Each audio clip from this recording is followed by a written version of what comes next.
Que vamos a topar en esta mañana es ¿qué es el índice uterotrópico relacionado sobre todo con una de las moléculas que más usamos en anticoncepción, que es el dienogest? Entonces vamos a hacer una pequeña introducción en donde nosotros diremos que alrededor de los inicios de los 60, finales de los 50, se introduce la primera píldora anticonceptiva como todos nosotros lo conocemos. Y durante muchos años se mantienen dosis elevadas en sus componentes hasta que alrededor del año de 1995 hay un giro importante en la anticoncepción, ya que se identifican nuevas dosis, nuevos compuestos y se mejoran sus características, lo cual da paso a que realmente tengamos nuevas aplicaciones, nuevas necesidades y nuevas aplicaciones en anticoncepción. Entonces, se diversifican también las formas y las vías de administración. ¿Cuáles son estas nuevas realidades a las cuales nos enfrentamos desde esa época hasta la actualidad? Es decir, la anticoncepción dejó de ser exclusivamente un anticonceptivo, exclusivamente un método de planificación familiar para convertirse en una nueva alternativa en muchas otras necesidades. Y antes de hablar de esto, nosotros diremos ciertas realidades que debemos conocer. Por ejemplo, que la edad media de inicio de relaciones sexuales es los 15 años a nivel mundial. En mi país, en el Ecuador, la edad media es los 12 años y medio. Y pienso que en Latinoamérica también cada vez se ha ido reduciendo esta edad. En Perú también me dicen que es lo mismo, exactamente, y creo que en toda América Latina cada vez se ha ido reduciendo el inicio de relaciones sexuales. Miren que antes de los 19 años, aproximadamente el 62% de muchachas adolescentes, porque recordemos que antes de los 19 siguen siendo adolescentes, ya han tenido su inicio de relaciones sexuales, y antes de los 15 años el 11% ya ha tenido su primera experiencia sexual. ¿Y qué es lo preocupante? Que el 33% lo hace sin ningún tipo de protección. 50%, es decir, una de cada dos chicas que tiene una relación sexual, inicia sus relaciones sexuales, lo hizo bajo efectos del alcohol. El 33% apenas, una de cada tres, recibió información sobre sexualidad, y este dato es preocupante: cada 5 minutos una adolescente se convierte en madre. Son datos de nuestra Latinoamérica, datos que son nuestras realidades. ¿Qué otros datos? 33% de embarazos no son planificados. 65% de embarazos no planeados ocurren en mujeres que no usaron anticonceptivos, bien sea por desconocimiento, bien sea porque no desearon usar. 21% de los embarazos no planeados ocurren en mujeres que tomaban píldoras anticonceptivas. ¿Qué quiere decir esto? Que una de cada 5 mujeres que están usando un método anticonceptivo no lo usan adecuadamente. Casi la mitad de las mujeres se han olvidado una o más píldoras por ciclo. Miren en el mundo, cómo están los datos. Nosotros podemos ver que alrededor de todo el mundo existen tasas altas de embarazos no deseados. Y miren nuestra Latinoamérica, como siempre, a la cabeza de embarazos no deseados. Miren los datos en adolescentes a nivel de nuestra Latinoamérica, y mi país, Ecuador, a la cabeza liderando el embarazo de adolescentes.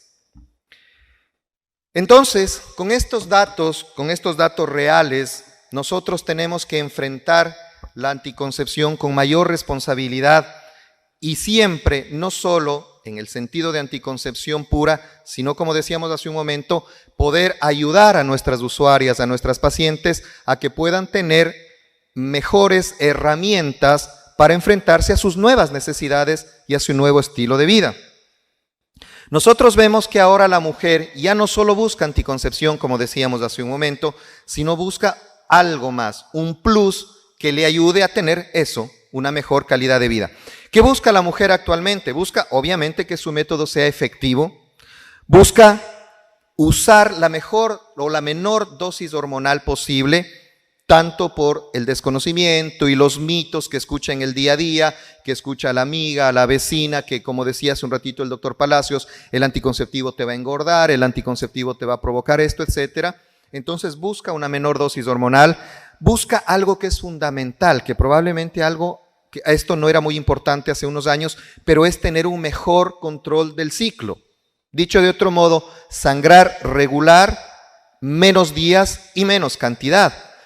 Busca que sea algún método discreto, que tenga pocos efectos adversos, que no influya en su peso, en su piel, que sea fácil de usar, que sea tolerable, que tenga un costo accesible, por supuesto, y se enfrenta a ciertos mitos y percepciones que puede haber, como por ejemplo el temor a utilizar hormonas, y es ahí donde nosotros, como servidores de salud femenina, es donde debemos intentar aclarar a nuestras usuarias, nuestras pacientes, todos estos mitos que existen y tratar de que ellas tengan una información real y verdadera.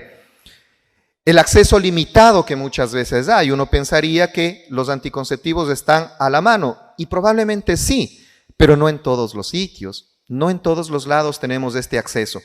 Barreras culturales, barreras familiares incluso. Yo recordaba una de las barreras familiares más frecuentes que nosotros tenemos, por ejemplo, es el caso de la dismenorrea. Aquella paciente, aquella niña adolescente que se queja con su mamá, que está con un cólico menstrual, que le duele muchísimo, y la mamá probablemente le dice, sí, mi amor, así mismo es, qué pena, somos mujeres y nos toca aguantar. Y esto, por ejemplo, no tiene por qué ser permitido. Ningún tipo de dolor es normal, no se diga el dolor menstrual. Y entonces nosotros tenemos un pasado y un presente. En el pasado, por ejemplo, nosotros veíamos que la menarca era más tardía, actualmente cada vez es más temprana. Los embarazos solían ser, no vale el puntero, bueno, los embarazos solían ser más tempranos, ahora la mujer espera capacitarse, prepararse, estudiar, tener libertad económica, financiera para pensar en un embarazo.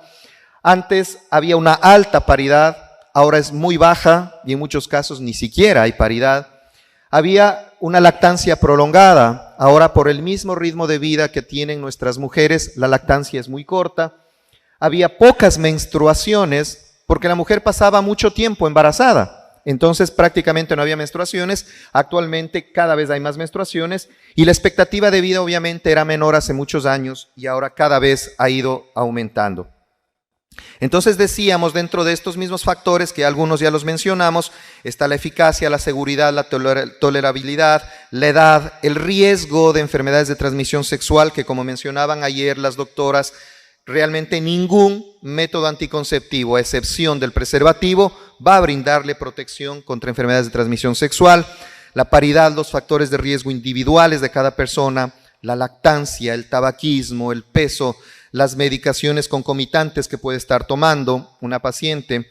Miren que, por ejemplo, ahora actualmente cada vez nosotros tenemos más índices de enfermedades neurológicas afectivas, como por ejemplo la depresión. Y muchas de las veces los tratamientos que se utilizan para este tipo de enfermedades son medicamentos anticonvulsivantes, por ejemplo la carbamazepina, etcétera. Nosotros vemos que existen interacciones con ciertos anticonvulsivantes y, valga la redundancia, nosotros el método de elección de anticoncepción en pacientes que utilizan fármacos psicotrópicos finalmente son aquellos que tienen solo progestinas. No debemos utilizar fármacos con estrógenos. Las experiencias previas, los efectos adversos, los patrones de sangrado, las parejas, etcétera, etcétera, son factores que nosotros debemos tomar en cuenta para decidir el mejor método anticonceptivo, individualizando siempre a nuestras pacientes, como siempre se ha hablado.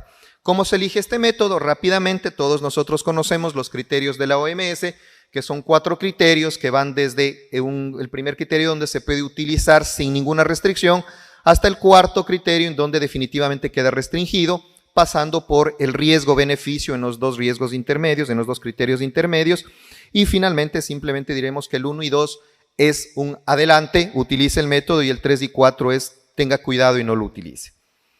Entonces, ya entrando un poquito en el tema en que vamos a conversar, diremos que los anticonceptivos orales combinados que utilizan un estrógeno de una progestina, tienen varios mecanismos de acción. ¿Cuál es su primer mecanismo de acción? Actuar a nivel del eje hipotálamo hipófisis gonadal. Nosotros recordemos eso, inhibiendo dos cosas. Inhibiendo por un lado el desarrollo y la maduración del folículo, lo cual está a cargo de la folículo estimulante o de la FSH, e inhibiendo el proceso directo de ovulación, es decir, la rotura, ¿no es cierto?, del folículo y el proceso de ovulación como tal, que está mediado por la hormona luteinizante. Entonces los anticonceptivos actúan a estos dos niveles, inhibiendo la maduración, inhibiendo la expulsión del óvulo. Y algo que es importantísimo, actúa también, tiene una actividad antiproliferativa en el endometrio, que eso es lo que nosotros vamos a conversar más adelante. Esto está mediado actualmente, se conoce, por ciertas proteínquinasas, como la ERK1 y la AKT, que son proteínquinasas, que son las que se encargan de la proliferación endometrial. ¿Y qué es lo que hacen los anticonceptivos orales combinados? Inhibir estas proteínquinasas para de esa manera, inhibir asimismo la actividad proliferativa del endometrio. ¿Qué más hacen los anticonceptivos? Espesan el moco cervical, lo vuelven más viscoso, alterando la capacidad y la movilidad espermática, y modifica la motilidad tanto del útero como de las trompas, afectando la movilidad, decíamos, del óvulo y del espermatozoide, y de esa manera impidiendo la fecundación. Entonces, un anticonceptivo oral básicamente tiene dos componentes, como decíamos. Tiene un componente estrogénico, que no hay mucha ciencia en esto. Hay dos, el etinilestradiol, que es un estrógeno sintético, y el estradiol, que es un estrógeno natural. No hay mucho misterio en esto. ¿Dónde está el misterio? Probablemente en las progestinas. Aquí es donde nosotros debemos conocer a la perfección este cuadro, en donde nosotros tenemos las familias, que eso ya se ha conversado en este congreso ampliamente, pero es importantísimo que nosotros conozcamos qué tipo de progestina vamos a usar, a qué familia pertenece esta progestina, cuáles son sus efectos. Por ejemplo, ¿cuál es más antiandrogénica que otra? ¿Cuál es antimineralocorticoide que otra? Etcétera. Entonces, esa va a ser la clave para que nosotros realmente podamos escoger nuestra mejor opción en progestina y en anticoncepción. Aquí simplemente tenemos dos imágenes de mi ciudad, de Quito, Ecuador. Aquí podemos ver, este es el monumento a la Virgen del Panecillo, la Virgen de la Inmaculada, que está en una montaña pequeña que tenemos en la ciudad que se llama El Panecillo. Se llama El Panecillo porque tiene una forma de un pan pequeñito. Y creo que todos nos identifican en el Ecuador por este monumento, que es el monumento a la mitad del mundo, ¿sí? Si no lo conocen, les invito a que conozcan porque realmente es un sitio muy, muy bonito y de mucha magia. Entonces, ahora sí vamos a hablar realmente del tema que nos concierne esta mañana, que es el índice uterotrópico. Yo les debo confesar que yo tampoco sabía qué es el índice uterotrópico, y cuando nos pusimos a leer e investigar, me enteré lo que es.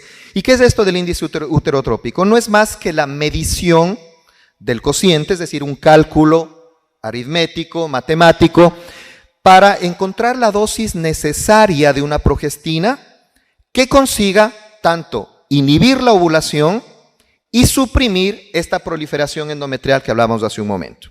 Entonces solo es un cálculo, una relación, un balance de conseguir la dosis necesaria, la menor dosis necesaria de la progestina para inhibir el crecimiento endometrial.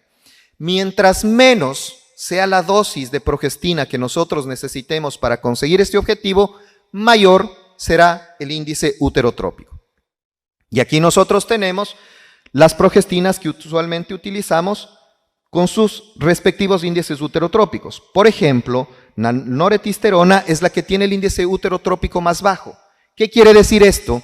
Que se necesitan dosis más altas de noretisterona para conseguir una inhibición endometrial. Vemos otras, por ejemplo, el gestodeno, el levonorgestrel, norgestimato, desogestrel, la ciproterona, la clormadinona, con sus respectivos índices uterotrópicos.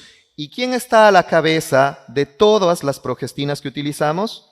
El dienogés, ampliamente, en más de 5 veces en muchos casos, en comparación a las otras progestinas, para conseguir este efecto uterotrópico. Dicho de otro modo, el dienogés a menores dosis consigue que no haya proliferación endometrial más fácilmente y más eficazmente.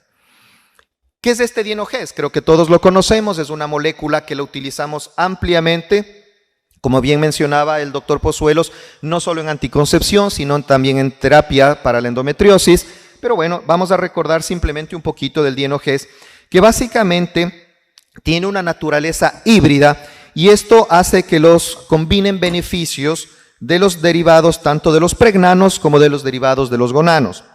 Tiene una actividad muy potente como antiandrogénica. Recuerden que luego de la ciproterona, el dienogés es el segundo en tener una alta actividad antiandrogénica. Tiene efectos positivos sobre piel y cabello, se traduce de esta forma. Tiene un excelente perfil metabólico y un bajo impacto hepático. Y esto se debe básicamente a que el dienogés es una molécula que no se liga mucho a las proteínas transportadoras. Y eso permite que haya una baja toxicidad a nivel hepático sobre todo.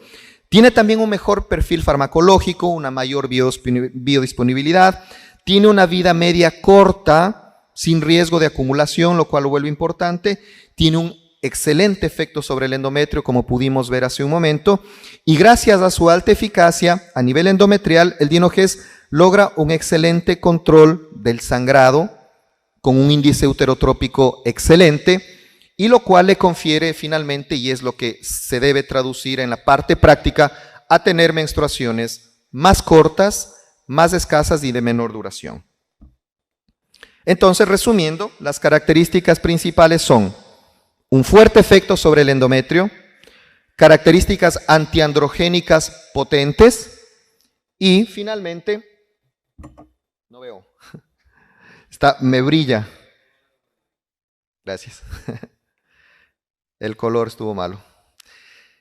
Además, ¿qué hace? Tiene un fuerte efecto sobre el endometrio, como decíamos, lo cual nos reduce los problemas relacionados con el ciclo, que es algo, como decíamos, muy importante para muchas usuarias. Aparentemente no nos cuentan, pero en realidad en alguna encuesta que se hizo, el tener un mejor control del ciclo sí es importante. ¿Sí? Aparentemente hay muchas pacientes que dicen, no, el tener el control del ciclo sí puede ser importante, pero no es lo más importante. Pero el rato que se hace una encuesta anónima, como decía hace un momento, nos damos cuenta que sí es un dato muy importante. Tiene un efecto positivo sobre la duración y la intensidad de la menstruación, como decíamos, y obviamente un menor sangrado intermenstrual, que este es otro de los problemas importantes. Las usuarias ya no solo no quieren tener una menstruación larga, sino tampoco tener estos manchados incómodos intermenstruales. Y todo eso lo conseguimos con el dienogés. Miren cómo se va reduciendo la cantidad de sangrado en el transcurso de los días. Es efectivo sobre la duración y la intensidad de la menstruación, como decíamos hace un momento. Y este es un estudio en donde se realizó comparando el grosor endometrial en usuarias antes de iniciar el tratamiento con dienogés y en usuarias que, valga la redundancia, usaron dienogés. ¿Y qué es lo que se encontró? Básicamente se encontró un 25% en la reducción del grosor endometrial después del primer ciclo y a lo largo de los ciclos. En promedio, el endometrio de las usuarias que estuvieron en este estudio medía 10 milímetros en promedio, repito, y luego del uso del dienogés se redujo al 7.5 milímetros, que en promedio, insisto, viene a ser aproximadamente un 25%. También se redujeron los sangrados intermenstruales, como mencionábamos hace un momento. Es decir, no solo se reduce la menstruación, la cantidad de menstruación, la duración de menstruación, sino también estos incómodos sangrados intermenstruales, como podemos ver en la tabla. ¿De acuerdo? Menor sangrado intermenstrual. Y más o menos aquí tenemos un cuadro comparativo de todas las incomodidades, por llamar de alguna manera, de las menstruaciones. Entonces nosotros podemos ver cómo los manchados, que está en azul oscuro, se fueron reduciendo. Los sangrados intermenstruales en azul claro, asimismo, todo esto hecho en base a 6 ciclos de medición. Las menstruaciones silentes en una población de más de 16,000 usuarias, que no es una población despreciable. Otros monumentos, otros sitios de mi ciudad, de Quito, Ecuador, nosotros podemos ver aquí, esta es la iglesia de la Compañía de Jesús, es una iglesia colonial de muchos años, se dice que es probablemente la iglesia más antigua que construyeron los españoles en América. Y este sector, que es un sector turístico, es un barrio turístico donde se puede ir a visitar, que se llama La Ronda. Ahí ustedes pueden conversar, departir, tomarse un traguito, comer unas empanadas inmensas que venden allá y realmente pasar un momento muy agradable en mi ciudad. Entonces, ¿qué más nosotros buscamos aparte de reducir los patrones de sangrado? O más bien, ¿qué más hacen el dienogest aparte de reducir los patrones de sangrado? También, como decíamos hace un momento, nos ayuda, si ya no fuera suficiente con reducir los sangrados, nos ayuda a tener características antiandrogénicas muy importantes. Por ejemplo, nos ayuda a tener un efecto positivo sobre la piel, un efecto positivo sobre el cabello, y miren el efecto antiandrogénico que mencionábamos. Entonces decíamos que luego de la ciproterona, que todos estamos de acuerdo en que tiene el efecto antiandrogénico más potente de todos, miren, el dienogest es quien le sigue, junto con los otros, ¿no? La drospirenona, la clormadidona y la progesterona. Pero el dienogest es el segundo en un efecto antiandrogénico potente. Podemos ver también sobre la piel cómo van mejorando los índices de mejoría de percepción de la paciente sobre su piel. Podemos ver también a nivel de cabello cómo hay mejoría asimismo a lo largo de los ciclos de uso. En verde claro vemos cómo se va mejorando. Entonces, ¿cuáles son los mensajes clave que quiero que queden en esta mañana? Primero, que el dienogest nos produce su objetivo principal. Al ser un anticonceptivo combinado con el estradiol, nos produce una inhibición confiable de la ovulación con una alta tasa de eficacia anticonceptiva, obviamente en un buen uso. Nos produce también un control efectivo del ciclo con una reducción de la intensidad y de la duración del sangrado menstrual. Nos mejora consecuentemente, si una mujer sangra menos días, va a tener también menor dolor. Entonces, como consecuencia de tener mejor sangrado, también mejora el dolor menstrual. Tiene claros beneficios sobre la piel y el cabello, como pudimos observar. Tiene una alta estabilidad en el ciclo y un perfil de seguridad muy convincente, lo cual favorece el cumplimiento. Hace un momento el doctor Palacios también nos mencionaba de los riesgos cardiovasculares. Disminuye el dienogest riesgos cardiovasculares y riesgos hepáticos, como mencionamos hace un momento. Tiene una alta eficacia comprobada, nos produce menstruaciones más cortas y menos abundantes, aproximadamente 30% de menos días de sangrado asociados a las tasas de manchado y de sangrado intermenstrual, lo cual se conoce como un mejor índice uterotrópico. Tiene una potente acción antiandrogénica, es seguro, bien tolerado, con una amplia evidencia científica y trayectoria. Tiene un efecto neutro, como bien mencionó el doctor Palacios, sobre todo el peso corporal y el metabolismo de carbohidratos y lípidos, que es un dato no menor. No afecta en relación a los otros métodos anticonceptivos la libido ni el estado de ánimo y es ideal para utilizarlo en ciclos extendidos, no solo como anticonceptivo, no solo como para mejorar los sangrados, sino, como bien dijo el doctor Pozuelos al inicio, como tratamientos para la endometriosis. Este es el sitio donde yo trabajo, estamos a las órdenes desde el Hospital Metropolitano en Quito y cualquier inquietud siempre estamos a las órdenes. Les agradezco muchísimo por su atención.